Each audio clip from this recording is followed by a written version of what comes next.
This is the Rajhenburg castle. It's located on a hill in Brestanici.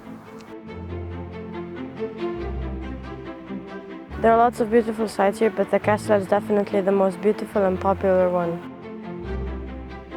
It was first mentioned on the 29th of September in 895. The historians thought this was the oldest castle in Slovenia, but they soon found out they were wrong. The castle had about 15 owners, but we are going to talk about the Trapists. On the 21st of April 1881, 7 monks moved into the Rajhenburg castle.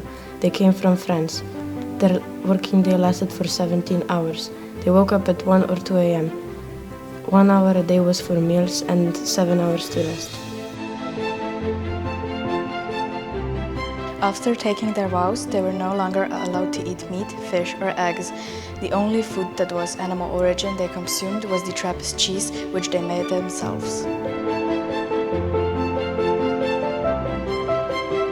They were also the first to make chocolate in Slovenia. Today, chocolate is produced by the Kune family in Brestanici.